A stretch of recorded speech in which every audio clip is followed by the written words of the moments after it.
Good morning बच्चों। कक्षा 12 के सभी छात्र छात्राएं ध्यान दें।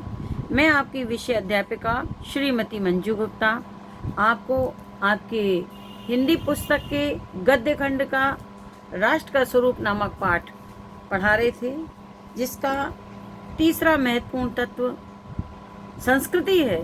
उसी के को पढ़ा रही हूँ। उसी के जो कल पहरा पढ़ाया था उसके आगे का पहरा आज पढ़ाने जा रही हूँ। इस संस्कृति जो तत्व है इस पाठ में बहुत इम्पोर्टेंट है, इसलिए जो भी आपको पहरा पढ़ाए जाए उसे आप अपनी कॉपी में लिख करके और उनके क्वेश्चन आंसर भी आप लिखते जाएं। डॉट डॉट लगा करके उनके सारे प्रश्नों को उत्तर दे दें, जिससे आपका काम सुचारू रूप से होता रहे। जंगल में जिस प्रकार अनेक लता, वृक्ष और वनस्पति अपने अदम्य भाव से उठते हुए पारस्परिक सम्मिलन से अविरोधी स्थिति प्राप्त करते हैं, उसी प्रकार राष्ट्रीय जन अपनी संस्कृतियों के द्वारा एक दूसरे के साथ मिलकर राष्ट्र में रहते हैं।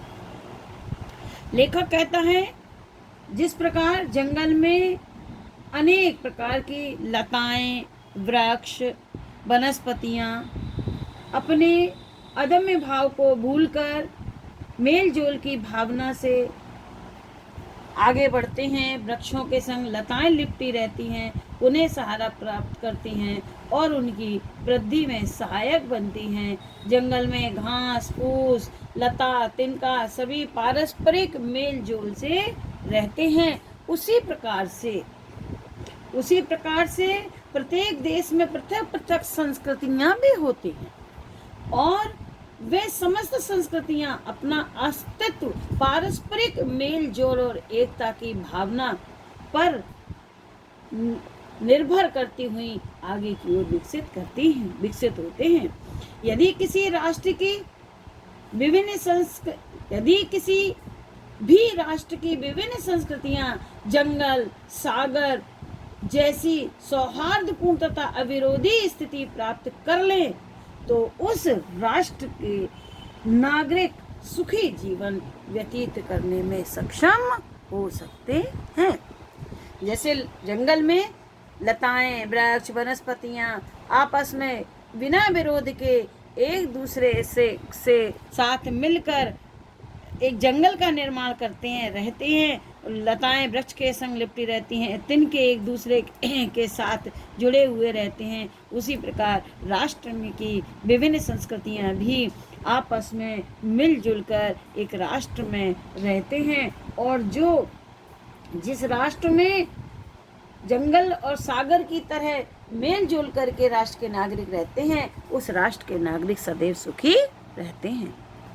जिस प्रकार जल के अनेक प्रवाह नदियों के रूप में मिलकर समुद्र में एक रूपता प्राप्त करते हैं, उसी प्रकार राष्ट्रीय जीवन की अनेक विधियां राष्ट्रीय संस्कृति में समन्वय प्राप्त करती हैं। समन्वय युक्त जीवन राष्ट्र का सुखदायी रूप है। ये अंडरलाइन है यहाँ से। जिस प्रकार अनेक लताएं, वृक्ष, नदियां आपस में मिलकर नदियों के रूप मिलकर समुद्र में एक रूपता प्राप्त करते हैं, उसी प्रकार राष्ट्रीय जीवन की अनेक विधियां राष्ट्रीय संस्कृति में समन्वय प्राप्त करती हैं। अब देखिए, ये अंडरलाइन है, इसकी व्याख्या आप लिखेंगे कैसे। लेखक कहता है कि जिस प्रकार विभिन्न नामों से पुकारी जाने वाली नदियां अपने पृथक पृथक अस्तित्व को भूलकर एक विशाल सागर में एक रूपता प्राप्त करते हैं, विशाल सागर का रूप धारण कर लेती हैं, उसी प्रकार से किसी राष्ट्र के नागरिकों के लिए भी यह आवश्यक है कि वह अपनी विभिन्न संस्कृतियों का अस्तित्व बनाए रखने के लिए राष्ट्रीय संस्कृति को महत्व प्रदान करें। यदि राष्ट्रीय संस्कृति का अस्तित्व रहेगा, लेखक कहता है, यदि राष्ट्रीय संस्कृति का अस्तित्व रहेगा तो राष्ट्रीय संस्कृति का अस्तित्व सुरक्षित रहेगा, तभी राष्ट्र भी सुरक्षित रहेगा। आगे देखिए, समन्वय युक्त जीवन राष्ट्र का सुखदायी रूप है। राष्ट्र के अस्तित्व के लिए भाषा, धर्म, जाति, संप्रदाय आधारित भेदभाव को विस्मृत कर देना चाहिए।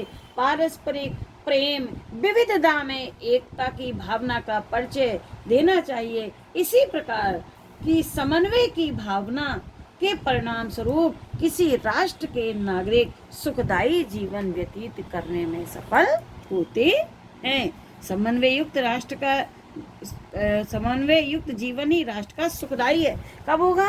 जब किसी राष्ट्र के नागरिक अपने भाषा, धर्म, जाति, संप्रदाय के भेदभाव को भुला देंगे और आपस में प्रेम पूर्वक विविधता में एकता की भावना का परिचय देंगे।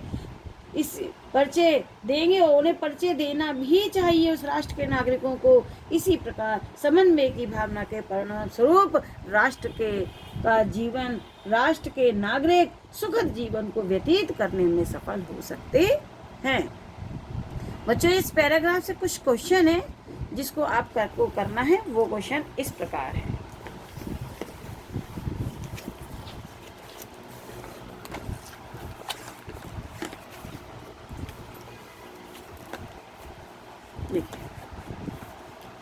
पहला प्रश्न है, गद्यांश के पाठ और लेखक का नाम लिखिए। वो आप लिख ही लेंगे। दूसरा है, रेखांकित अंश की व्याख्या कीजिए। यानी रेखांकित अंश की व्याख्या आपको बड़ी सरल भाषा में समझा दें। आप उसको जब एक दो बार सुनेंगे तो आपको समझ में आ जाएगी और आप लिख लेंगे।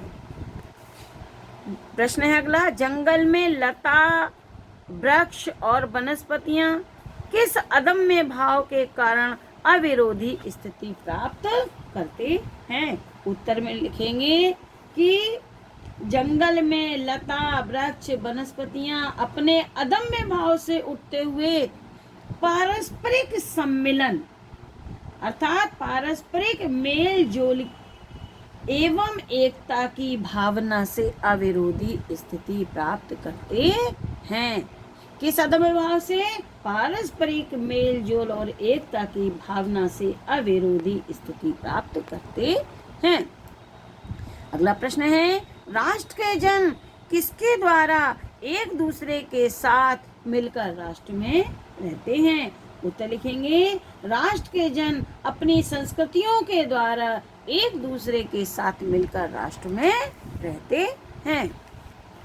अंतिम प्रश्न देखिए, जल के अनेक प्रवाह किसके रूप में मिलकर कहाँ एक रूपता प्राप्त करते हैं? बड़ा सीधा सा उत्तर है कि जल के अनेक प्रवाह नदियों के रूप में मिलकर समुद्र में एक रूपता प्राप्त करते हैं। बच्चों, इन प्रश्नों को आप अपनी कॉपी में कर लें। आगे के पैरा में आपको कल पढ़ाऊंगी। Thank you.